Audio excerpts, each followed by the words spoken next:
안녕하세요 여러분. 이번 시간에 진행하게 될 내용은 요구사항 추출에 대한 실습이고 RTCF 작성에 대한 연습과 AI로 기능 목록을 뽑아보도록 하겠습니다. 자, 여러분들이 1강부터 4강까지 개념을 배웠습니다. 그래서 오늘은 직접 쓸 거고 RTCF 프롬프트를 직접 작성하고 그 다음에 AI와 대화해서 프로젝트 기능 목록을 먼저 뽑아볼 겁니다. 그 다음에 각 기능이 어떤 레이어에 속하는지 정리까지 진행해 보도록 하겠습니다. 자, 그러면 코딩이라고 하는 개발을 시작하기에 앞서 요구사항 추출이라고 있습니다. 여러분들이 개발자로 취직을 하시거나 취직을 하지 않으시거나 개발을 통해서 무언가를 하고 싶은데 기획이라는 단계를 꼭 빼먹곤 합니다. 왜냐하면 이 기획이라는 것보다 개발이 앞서 있기 때문에 기획을 안 하고 바로 개발을 하는 경우가 있는데, 자, 이렇게 될 경우에는 뒤에 수정하는 코드들이 굉장히 많아지죠. 그게 바로 기획에 대한 중요성이 떨어졌다는 겁니다. 우리가 그래서 기획이라는 단계에서 요구사항을 정리하는데 이 요구사항에 대한 부분들을 추출을 해야 됩니다. 그러면 코딩을 시작하기 전에 뭘 해야 되는지가 명확해지는 거고요. 이 명확해진 로드 안에서 여러분들이 갈 길에 대한 가지만 틀 수 있으면 됩니다. 그럼 만약에 요구사항이 불분명할 때 어떻게 되죠? 만들다가 이게 맞나? 또 해서 멈추게 되거나 아니면 AI한테 요청해서 뭘 만들려고 하지? 라고 하고 막히게 되는 경우가 있고, 또는 나중에 기능이 빠져 있거나 순서가 잘못된 걸 발견하면 그때 가서 고치게 되면 여러분들이 속으로 하는 말이 있습니다. 다시 만드는 게 빠를 것 같은데? 라고 생각을 하게 되는 거죠. 자, 그럼 그때부터 잘못된 겁니다. 그래서 우리가 개발이라고 하는 작업 또는 이 코딩, 무언가를 만들기 전에는 항상 기획이라는 단계가 먼저 들어가게 되고요. 이 기획에서 명확한 요구사항이 나올 수 있도록 하는 게 가장 중요합니다. 그러면 우리가 만들 시스템을 한 문장으로 좀 표현을 해보도록 하겠습니다. 아두이노 보드가 있고 노드.js 백엔드 서버가 있고 뷰라고 하는 프론트가 있습니다. 자, 그러면 아두이노 보드가 온습도 조도를 측정하고 노드.js 서버가 데이터를 받아 저장하고 뷰 브라우저, 그 다음에 대시보드에서 실시간으로 확인하고 버튼으로 LED와 릴레이를 제어하는 시스템이라고 AI에게 이 문장의 맥락을 주게 됩니다. 그럼 첫 번째 실습 목록입니다. AI에게 기능 목록을 요청해 보도록 하겠습니다. 여러분들의 클로드 또는 프롬프트에 해당하는 부분들을 아랫부분들을 그대로 입력하시면 되고요.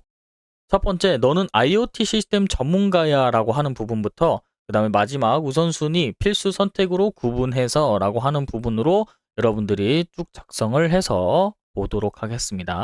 자, 그러면 제가 AI에게 시켜서 뽑은 결과값을 한번 보여드리도록 하겠습니다.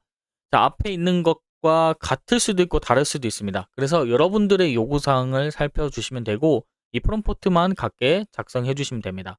그래서 제가 뽑은 AI 기준으로 결과값에 대한 예시고요.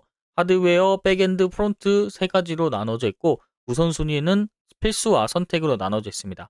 그리고 각 하드웨어, 백엔드, 프론트마다 기능들이 나열된 걸 확인할 수 있습니다. 자, 그런데 AI를 그대로 쓰면 될까요? AI가 뽑아준 목록을 그대로 쓰면 안 됩니다. 검토해야 될 것이 세 가지가 있습니다. 빠진 기능이 있는지, 우선순위가 맞게 됐는지, 그 다음에 순서가 실제 개발 순서와 맞게 됐는지에 대해서 체크를 해보셔야 됩니다. 그래서 아래와 같은 프롬프트를 통해서 여러분들이 작성을 해보시고 그렇게 수정 요청을 하면서 다듬어가는 과정을 거치시면 됩니다. 두 번째 부분입니다. 빠진 기능 추가 요청하는 부분이고 방금 기능 목록에서 빠졌어 부터 시작해서 위 기능을 기존 표 추가대로 다시 보여줘 라고 다시 한번 요청을 해보도록 하겠습니다. 그 다음에 세 번째 실습인데요. 개발 순서를 정해달라고 할 거고요. 개발 기능 목록이 완성되면 순서를 물어보도록 하겠습니다. 그래서 앞에 있는 프롬프트를 기준으로 작성을 해주시면 됩니다. 자, 그러면 결과값이 나올 겁니다. 그 결과값을 기준으로 여러분들이 직접적으로 정리를 해두시면 되고요. 그 정리된 내용을 기준으로 우리가 실제 개발을 할 때 사용할 수 있도록 좀 진행을 해보도록 하겠습니다. 그래서 어느 한 곳에 잘 저장을 해두시면 좋겠습니다. 자, 그럼 복습 한번 해보도록 하겠습니다. RTCF라고 하고요. Rule, Task, Context, 그 다음에 Format이라고 합니다. 그래서 우리가 첫 번째는 IoT 시스템 전문가야 라고 하고 기능 목록을 추출해줘. 그 다음에는 시스템 설명 한 단락을 우리가 쓰게 됐고요. 그 다음에 하드웨어, 백엔드, 프론트, 분류표 작성해줘 라고 하는 RTCF라고 하는 형식으로 작성을 한 겁니다.